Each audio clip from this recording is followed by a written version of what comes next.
Good morning mga kapudyak. So nandito na naman tayo sa bagong episode ng Padyak Foodie.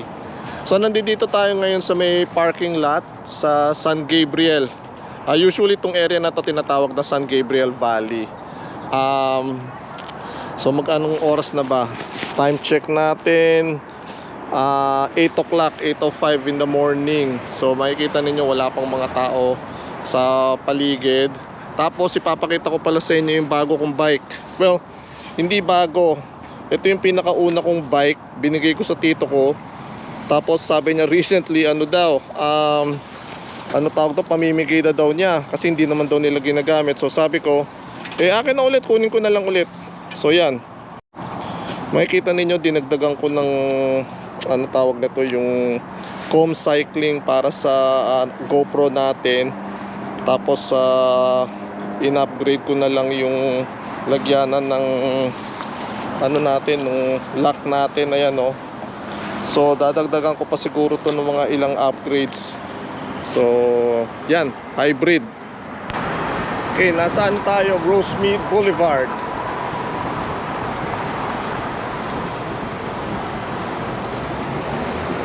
Ganda ng panahon ngayon. Eastbound tayo.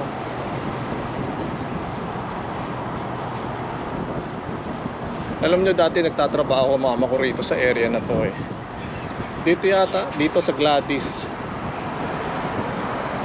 Kaalaga siya ng matanda. Lumipas pa or pumanaw na yung matanda. Kaya ibang matanda na naman yung inaalagaan niya.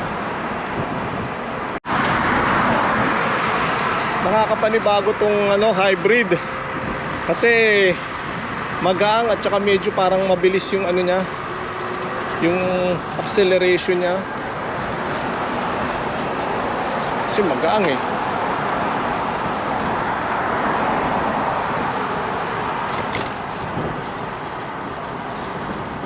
Nakakaliwa tayo dito sa sa Rosemead. Nakakaliwa tayo dito sa Rosemead.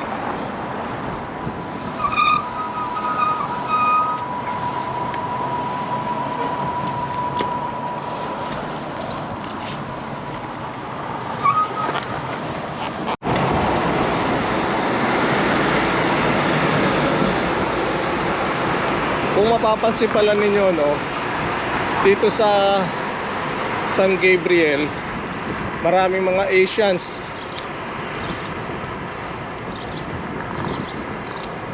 Daming mga Chinese at saka Vietnamese restaurants. Katulad niya Yak in the Box. Ano yan? Chinese yan. Tapos In Out Burger. Ano rin yan? Asian din yan. So yeah, maraming Asian restaurant dito. Ano pala inalmusal ninyo? Kanina nag-almusal na lang ako ng fried rice. Tapos ginamit kong mga laman-laman yung natira kong breakfast burrito at saka egg McMuffin. Kinuha ko yung tawag doon, yung itlog at saka yung breakfast sausage. Iniwa ko. Tapos yung mga ham, itlog at saka pa ba, meron chorizo nung breakfast burrito ko. Tapos yun na lang ang ginamit kong protein para sa sinangag. So yun, panalo. Matipid ka, di ba? Kaysa naman sa kakain pa tayo sa labas. Ganda rito meron pa silang bike lane. Mahaba-haba rin to. Pahinga muna tayo. 20 minutes in, kinakapos na ako ng hininga. Wala kasi tayo sa ensayo At saka napansin ko, panay paahon yung kalsada. Even though hindi mo pansin, hindi kita ng mata mo, ramdam ng mga binti mo eh. Nasa Temple City na pala tayo. Ganda ng mga bahay dito oh.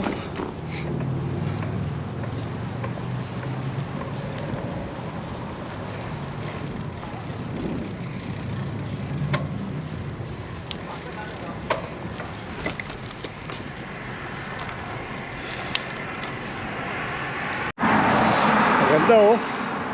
Naka-parking sila doon sa lugar ng parking. Yan ang itsura ng well-planned na kalsada. Tapos disiplinado yung mga tao.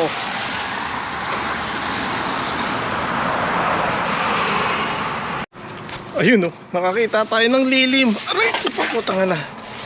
Pahinga muna tayo, tsaka merienda tayo ng saging. At saka dehydrate. Nakakapagod din talaga yung slight na incline. Ramdam na ramdam ng binti ko eh, tsaka mga hita ko. Pahinga muna tayo. Time check 9 o'clock. Wala pa tayong isang oras nagbibisikleta. Okay, nakapag-merienda na tayo, nakapagpahinga na rin. So, dito naman tayo sa may Duarte Road. Tignan natin kung ano yung tsura dito. Hindi pa ako nakakadaan dito eh.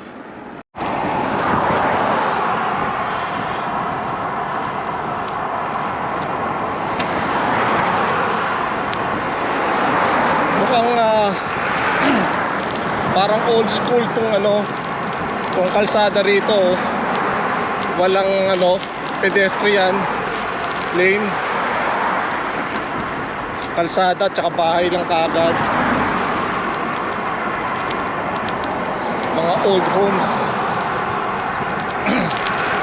Mahal siguro property dito.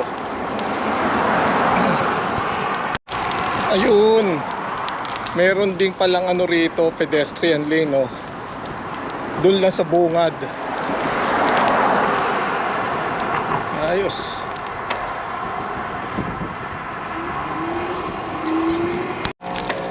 Ay, wala na namang pedestrian lane.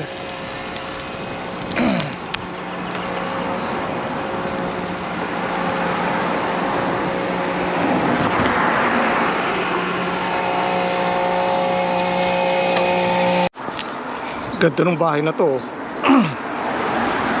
Galing oh. Lalaki ng mga puno oh.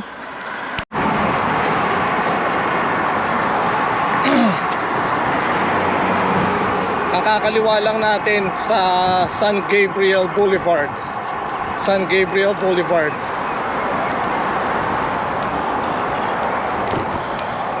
Oh, sarap.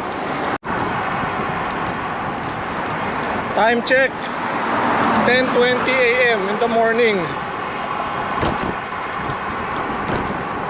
Ganyan palang karami yung mga sasakyan.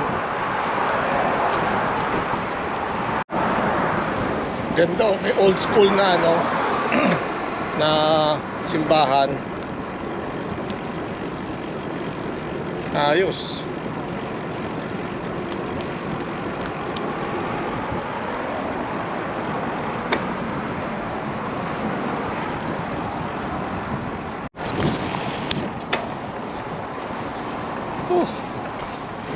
Sarap pumadyak.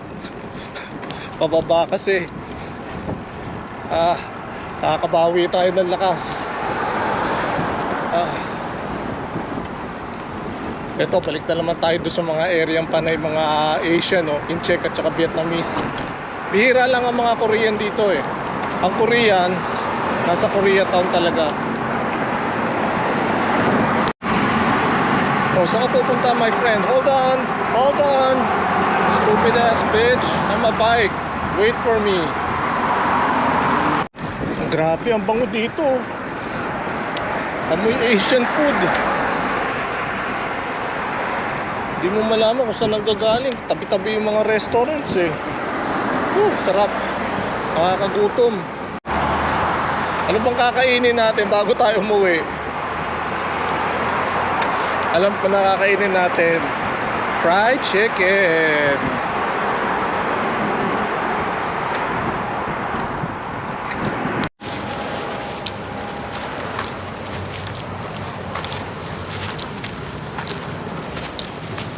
katatapos lang natin. So, imbis na bumili ako ng fried chicken sa Popeyes, kaso sarado pa pala eh. So nag-ano na lang ako, banh mi na lang ako ang binili ko. Ito, banh mi Vietnamese sandwich, tapos isang lata lang 7-Up. So pauwi na tayo. Anyway, hopefully nagustuhan ninyo yung mga pinuntahan natin, nabusog yung mga mata ninyo, at you know, at least kahit paano nag-enjoy kayo. So please, huwag niyong kalimutang mag-like, subscribe, comment, at saka ano na rin din, share and report itong video na to. Thank you. Bye.